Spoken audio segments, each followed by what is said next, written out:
सुदर्शन चक्र भगवान विष्णु का ही अंश है और उनका शस्त्र भी, जिसे वे अपने दाहिने हाथ में धारण करते हैं। द्वापर युग में जब भगवान विष्णु का अवतार हुआ था श्री कृष्ण के रूप में, तो उन्होंने सुदर्शन चक्र धारण किया था।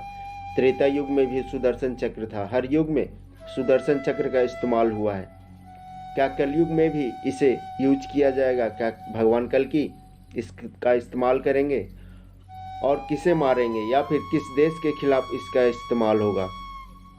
कलयुग में कहाँ है सुदर्शन चक्र? इन सभी प्रश्नों के उत्तर आपको आगे की वीडियो में मिलेगा, इसलिए वीडियो को अंत तक देखें, लाइक शेयर भी कर दें।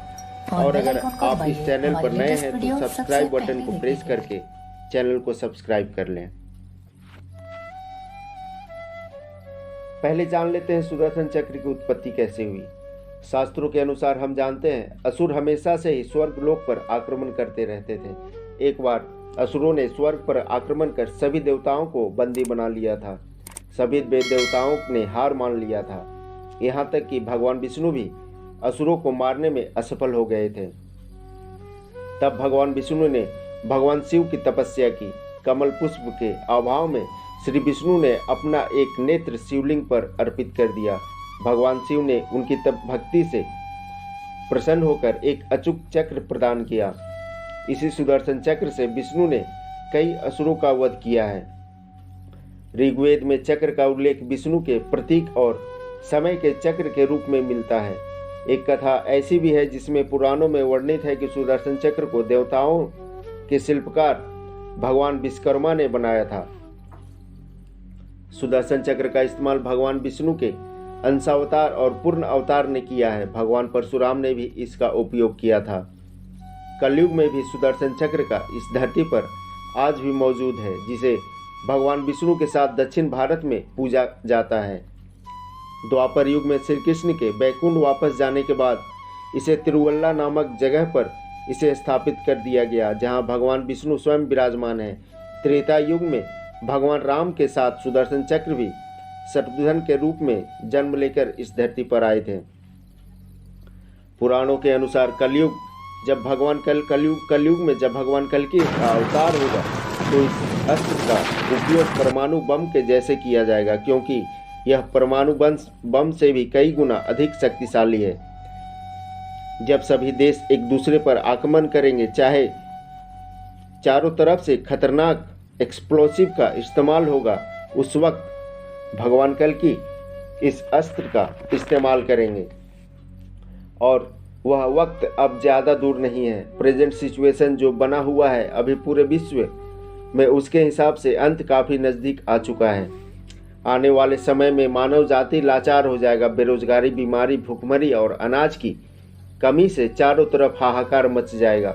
सब कुछ रहते हुए भी कोई उसका इस्तेमाल नहीं कर पाएगा। भगवान कल्कि का मुख्य अस्त्र चक्र ही होगा। इसी चक्र से प्रलय आएगा, जैसा शास्त्रों में वर्णन है। कलयुग में भी भगवान कल्कि भगवान शिव की तपस्या करके श्री वल्लभ मंदिर जाएंगे, जो तिरुवल्ला में स्थित है। वहाँ के गर्भगृह में आज भी सुदर्शन चक्र मौजूद है।